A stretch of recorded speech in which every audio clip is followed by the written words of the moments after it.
What's up, flag football family? Welcome back to Talking Flag, the podcast where flag football gets the love and the spotlight it deserves.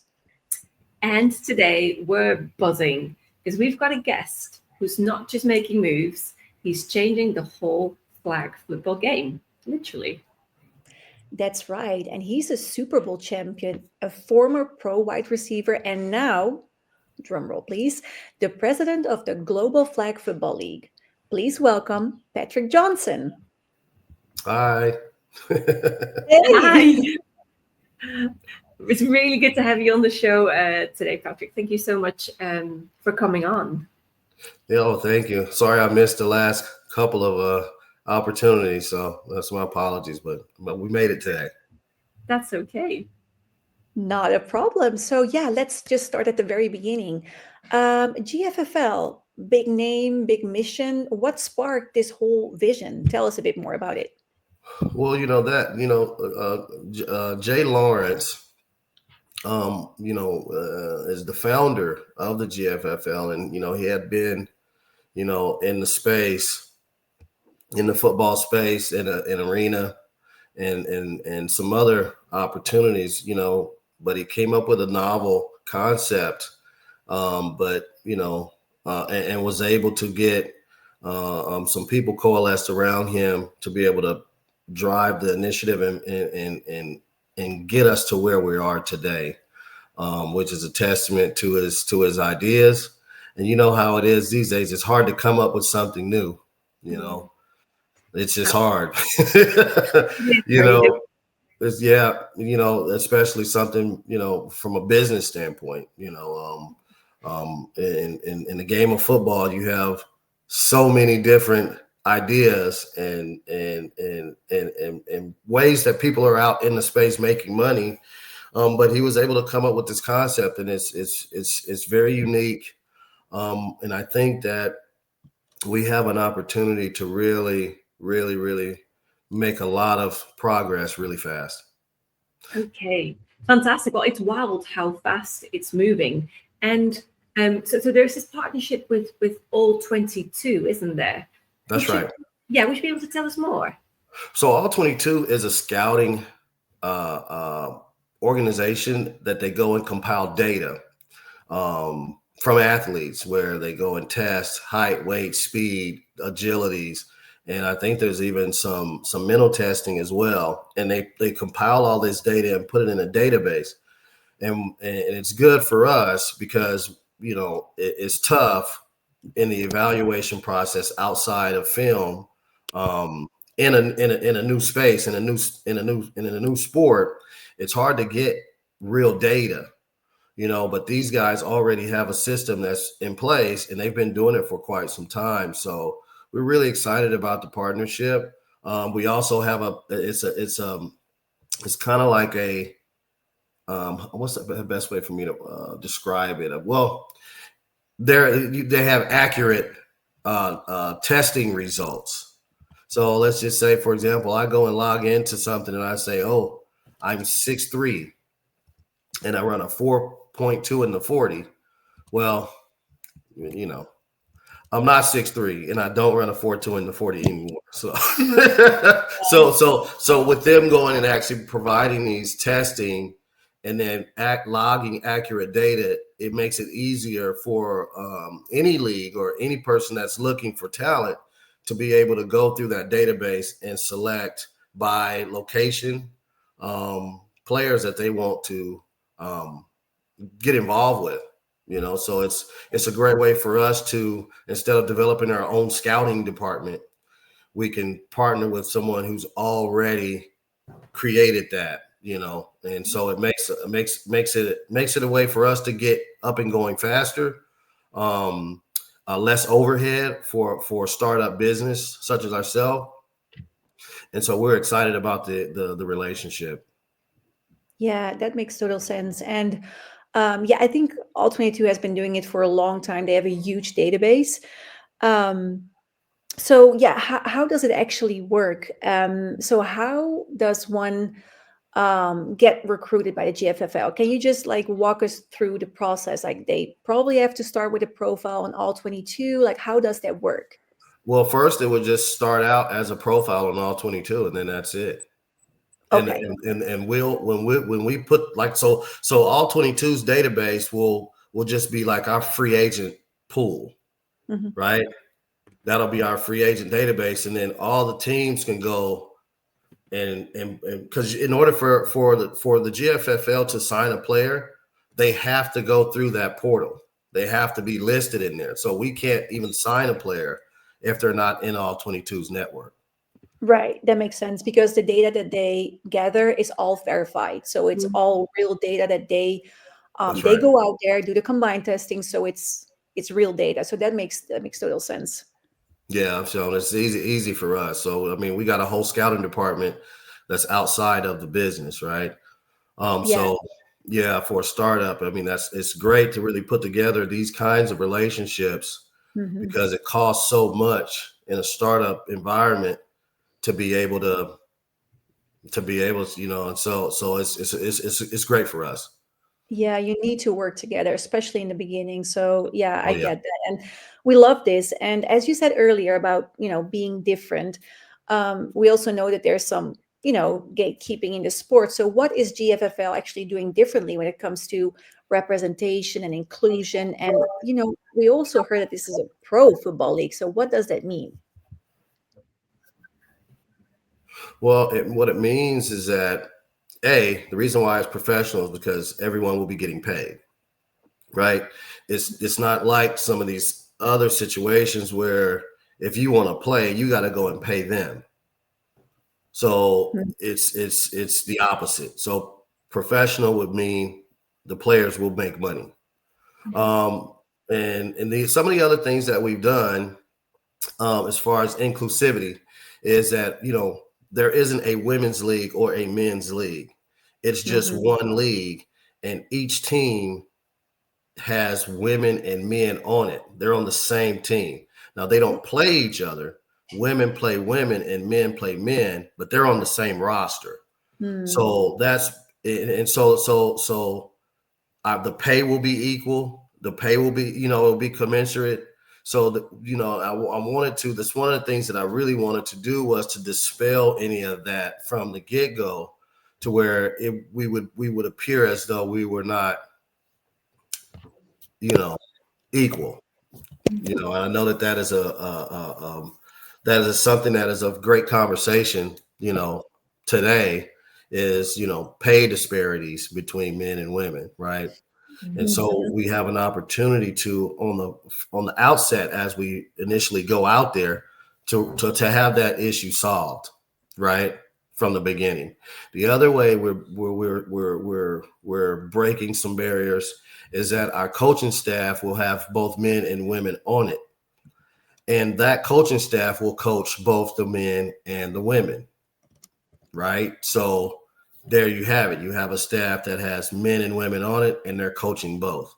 That would also be a first, right? That is huge. And I think you are probably the first paid football league. I mean, I played in the US tackle football, and everybody in my team had to pay to play. Like, Right.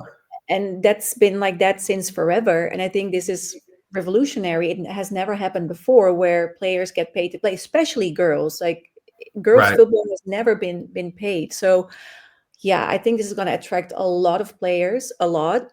Yes. And I love the fact that you have female coaches, which is something that is lacking nowadays in all the flag teams. Also here in Europe, we always have male coaches. Hmm. Um, so yeah, definitely a huge impact. This is going to have a huge impact Yeah. for Well, sure. yeah. We believe that it's going to have a huge impact, but I think that, and particularly for the women, I expect flag football to be the most popular sport amongst women in a decade from now, even above soccer. I think it'll Mhm. be more popular because everyone can play. It's non-contact, and there's a lot of nuances to the game that don't require contact. And with women, you're going to have a host of women from other crossing over into the sport from other sports, maybe not Mhm. even sports. You could have someone that I don't know, maybe a ballerina or somebody like that cross over into the sport. You're going to have women from all walks of life crossing over into the sport because it's non-contact and anyone can play. Now you have to be a good athlete to play. You have to be a very good athlete to play, But I think that this is something that is new. You're going to see a lot more different women from all walks of life coming into the sport, I believe. Yeah, and I concur with what Ambra said. The importance of having like a mixed coaching team.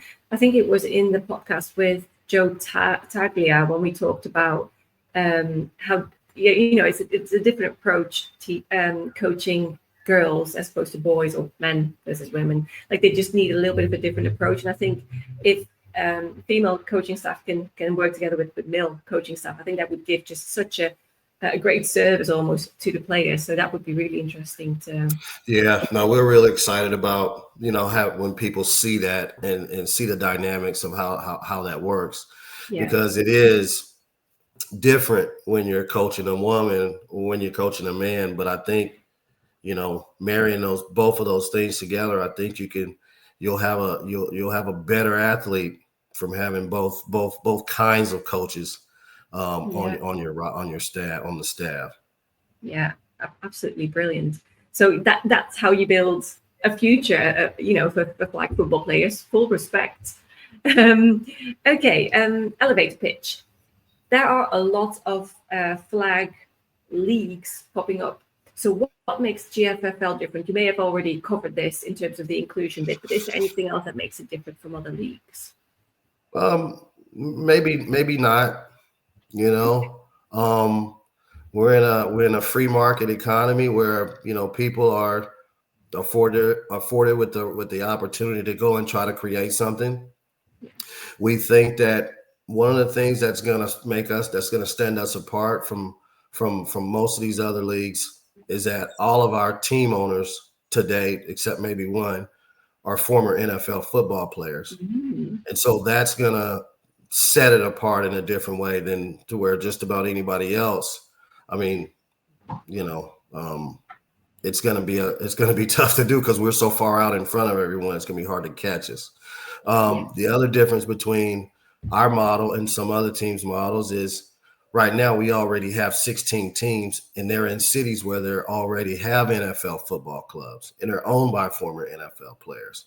Now, as we expand, that's going to be less and less because we're going to be in other countries, right? But we'll always look for that kind of connection to the community there. It doesn't necessarily, you can have a former professional soccer player own a franchise, but they'll be tied to the local community there, right? So that player will have some goodwill there locally, wherever they are. But we'll always try to look for that kind of connection when we bring other members on. But I think that's going to set us apart from just about anybody else. 100%. Yeah, and it makes it even more attractive, right? Like having all these owners that were former players. Again, like I think it's going to be huge, and I cannot wait to see this all happening and unfold.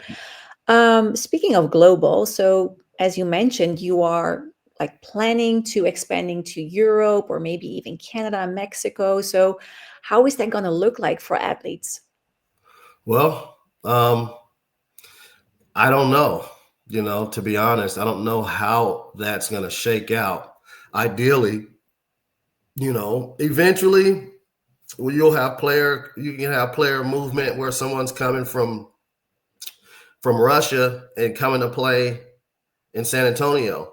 Eventually, this thing will be global to where you can have player movement from all over the place. But in the beginning, I'm assuming that most players geographically will come from where they'll go and play. Like our players here will most likely just play here in the U.S. for now.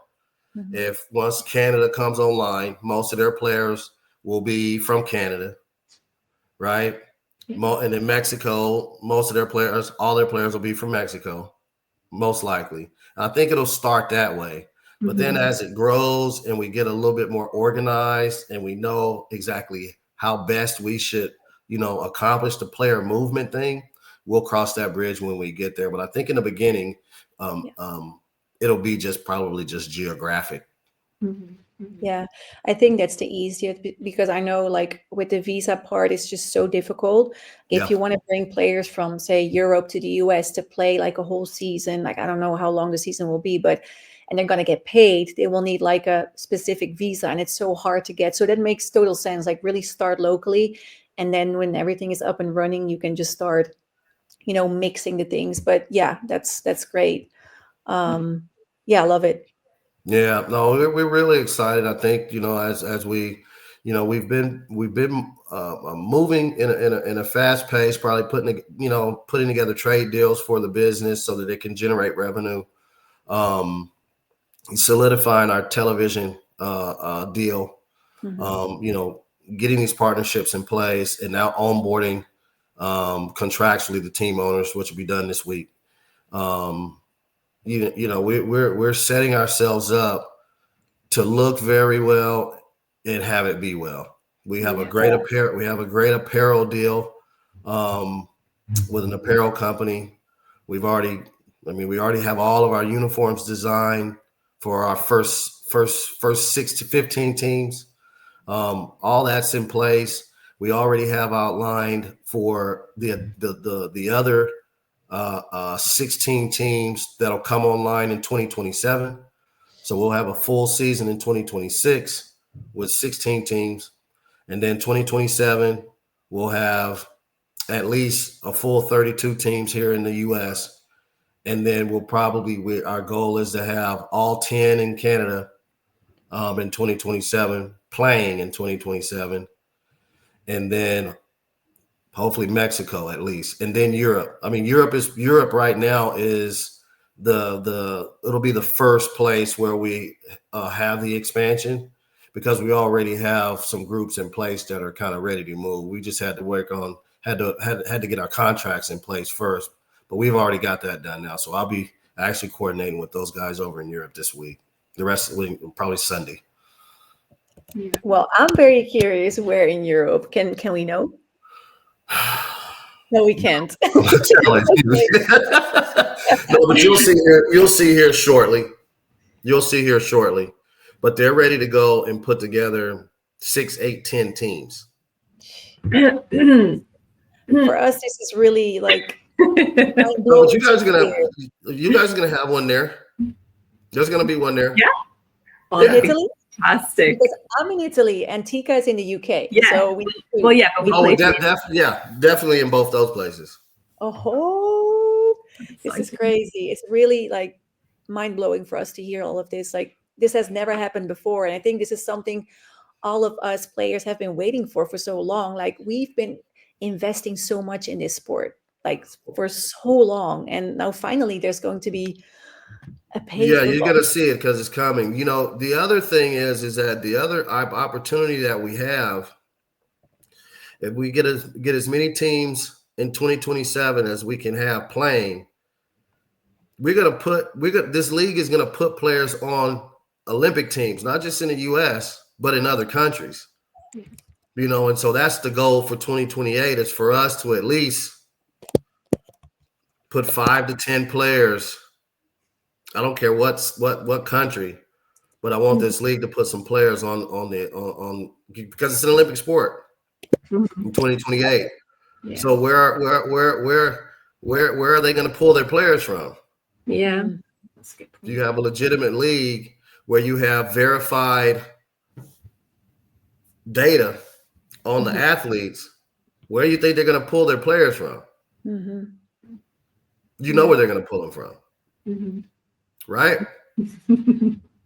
Right?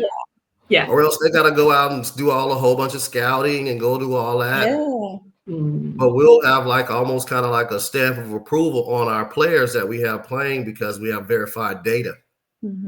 Yeah, no, that's also something that's pretty new, I think. I mean, all 22 has been doing this for a long time in tackle, but in flag football, it's pretty new. So yeah, I think this league is going to have a lot of things that stand them apart from all the other leagues. And yeah, I cannot wait. Like I'm very it's just really important that we come out right. Obviously we want to take as much time as we can, but recognize that we don't have as much time. How fast these days go by. So and it's only you can only get so much done in one day.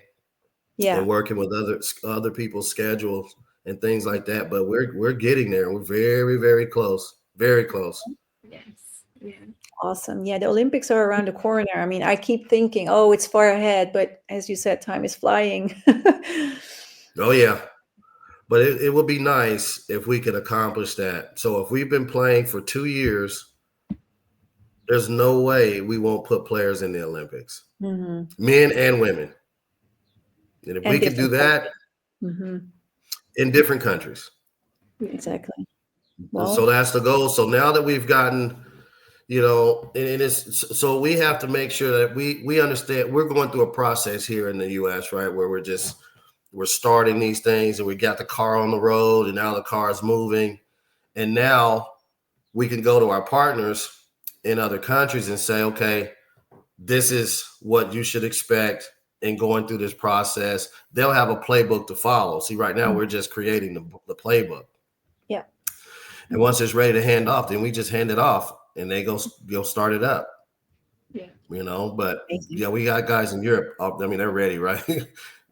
They've been ready. I bet they are. We're all ready. Yeah. Yeah. I think, for women, this is going to be the most popular sport in the world. Bar any sport, this is going to be the most popular. Yeah. All right, Pat. Well, it is that time. Okay, so now it's time for our signature Talking Flag rapid fire round. So that means 10 questions, no thinking, just instinct. Okay. And maybe some fun. Okay. So don't worry too much about just what you want, a one-word answer or maybe a couple of words, but maybe not too long. It's meant to be like okay. All right. Yeah. Okay. All right, let's start. First one, fairly easy, I think. Favorite city you've traveled to for football? Toronto. What's the biggest misconception people have about flag football? It's easy. That's a good one. So obviously you played football. What's one routine you always stuck to on game day when you were playing? Left leg in pants first, right leg in second, left foot in shoe first, right foot second. Brilliant. Love that. We've not heard that one before. Okay. One athlete you'd love to collaborate with in the flag world.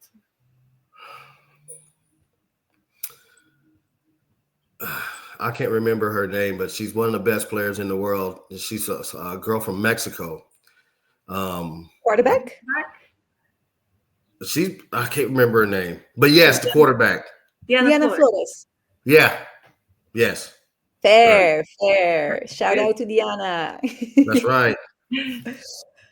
Okay, where are we? Yes. Okay, so who would play you in a Netflix series? Which actor? Denzel. Yeah, let's go. Yes, I see. Okay. Question number 6. GFFL anthem. You get to pick any artist. Who is it? Kendrick Lamar. I knew it. Of course, I thought, yeah. It popped in my head. Okay. Most underrated skill in flag football. Hip rotation. Yep, I agree. Okay, if GFFL had a mascot, what would it be? A pony. I want to know why for this, but yes, okay, carry on. You said a one-word answer. I don't know. Yeah, fair enough. A pony. A pink pony. A pink pony. Noted. Okay. Yeah. Okay. The book, podcast, or any show that has inspired you most lately? Yours. Oh, thank you. Yeah, it's cool to see. It's cool to see what you ladies are doing. You guys are advancing the sport by a long way by what you're doing. And so it's good to see that I'm glad to be with you. Let's just say that. Thank Because I'm you. telling you, the most exciting thing about flag is the women. It's a new sport for women. I mean, women have already been playing it, but as far as professionally, it's brand new, and it has a lot of demand already, and the demand is going to continue to increase.